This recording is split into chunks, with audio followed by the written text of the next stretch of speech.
Moja ya jukumu la taasisi ya Tume ya Madini iliyo chini ya Wizara ya Madini ni kupokea maombi, kuandaa na kutoa leseni za madini.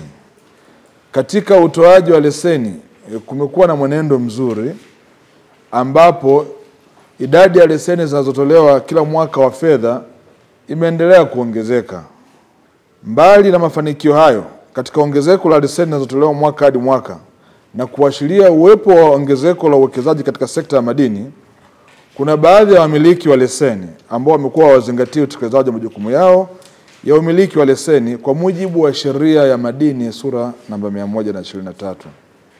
Miongoni mwa makosa ambayo yamekuwa yakijitokeza mara kwa mara ni pamoja na wamiliki wengi wa leseni kutoanza au kutokuendeleza maeneo ya leseni zao, na badala yake wanahodhi maeneo, hawalipi ada stahiki za leseni, hawatekelezi masuala ya ushirikishwaji wa Tanzania kwenye shughuli za madini, yani local content, wala wajibu wa makampuni kwa jamii, yani corporate social responsibility.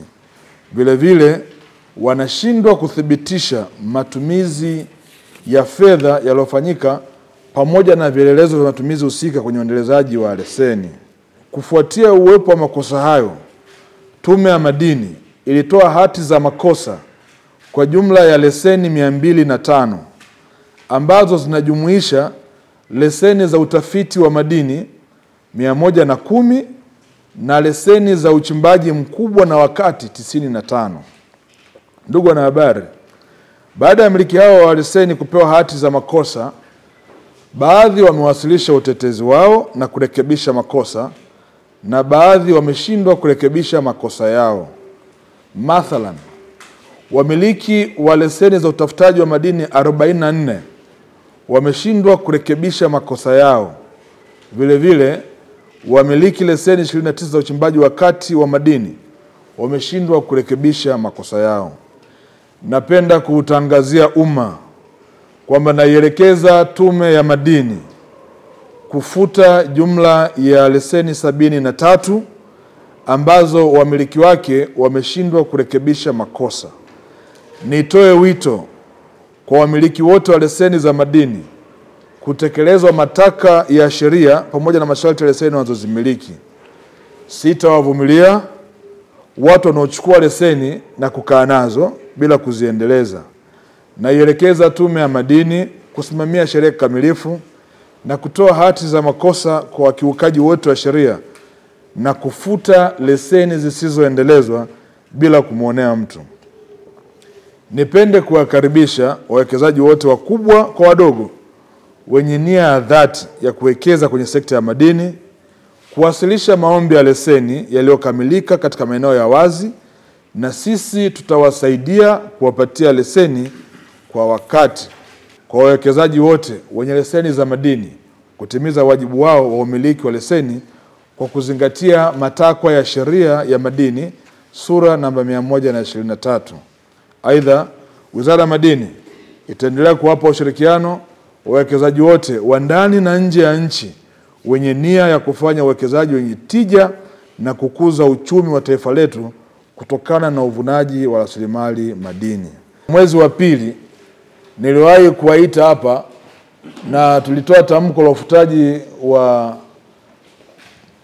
leseni na kutoa hati ya makosa kwa makampuni mbalimbali ambayo yalikuwa hajafanya uendelezaji wa leseni zao, na hasa yalikuwa ni makampuni makubwa ambao kwa muda mrefu sana walikuwa wengi wao wameshasaini mikataba na serikali, walikuwa hawajaendeleza maeneo yao na hawakufanya chochote katika maeneo yao.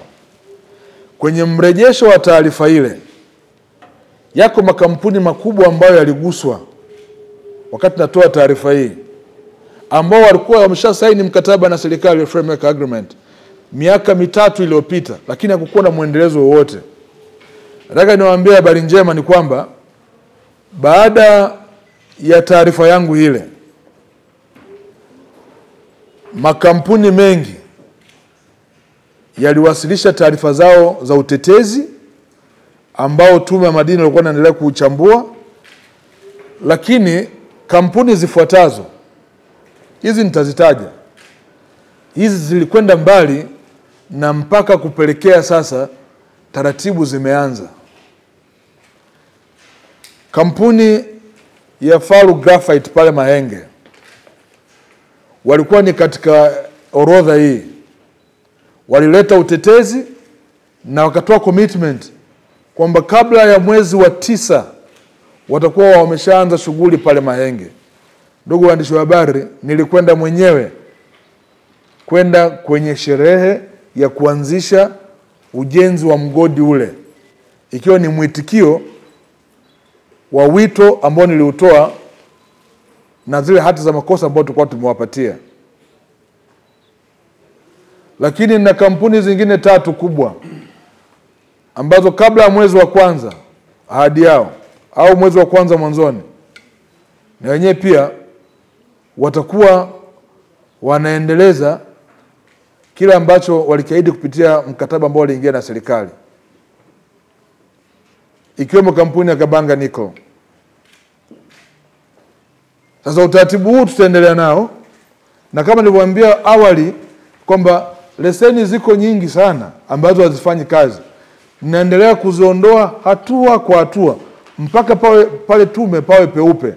Hatuwezi kama serikali tukawa tunatoa leseni alafu watu wanakwenda kuziweka kabatini wanahodhi maeneo. Leseni sio mapambo. Leseni hii ukiangalia nyuma kule ina masharti yake. Ni nani ambaye ana hati ya nyumba hapa ambaye anaweza kukiuka masharti alafu akaachwa hivi hivi? Mbona kwenye ardhi watu wanafanya? Kwenye ardhi watu wanafanya. Kwenye madini pia tunataka tuondoe uholela huu. Katika leseni hizi za leo, kuna watu wamepewa leseni tangu mwaka 2013. Hajawahi kuingiza hata koleo kwenye eneo lake. Miaka 12 eneo limebaki linashikiliwa. Hakuna mwekezaji anaingia, hakuna mtu yote anaingia. Eneo linashikiliwa. Hapa leo tumewaambia leseni za utafiti ambazo zinachukua maeneo makubwa sana, 44. Mnaweza mkaona ni chache kwa idadi, lakini zinachukua eneo kubwa sana. Leseni za uchimbaji wa kati, mining license, 29, kubwa sana. Ukijumlisha leseni zote ambazo hizi leo nimeelekeza zifutwe, zina eneo la ukubwa ya kilomita za mraba 3,002. Ni sawasawa na ekari 741,000, ambayo ni sawasawa na halmashauri ya manispaa ya Moshi zijumlishe zikusanye ziwe 50. Ndio watu wako wameshikilia maeneo haya. Hawafanyi kazi. Tutayapanga vizuri kwa mujibu wa taratibu, kushirikiana na STAMICO na Tume ya Madini. Twende tukawafanye vijana wengi wa Tanzania wapate fursa ya kushiriki katika sekta ya madini. Leo vijana wengi wako mtaani. Vijana wengi no graduates wangetamani kufanya kazi hizi. Kila eneo ukiligusa anakuambia hapa pa kwangu. Pa kwako upafanyie kazi. Hatuwezi kaa ni nchi ya mtego kwamba mtu anakuja kuchukua leseni hapa, anataka sisi tumsubiri mpaka aje apate wawekezaji. Hayo sio nchi ya namna hiyo. Hatuwezi kuifanya nchi yetu inashikiliwa na watu wachache. Nchi inakuwa kama inaning'inia hivi. Yaani kila mtu akigusa eneo anaambia hapa kwangu. Ukienda kuangalia ni kweli anayo leseni, lakini leseni ambayo haijakidhi masharti. Kama kuna mtu alifikiri ana uwezo kuchukua leseni na kaiweka ndani, afu sisi tusubiri atafute yeye mwekezaji, kwa hivi sasa hapana.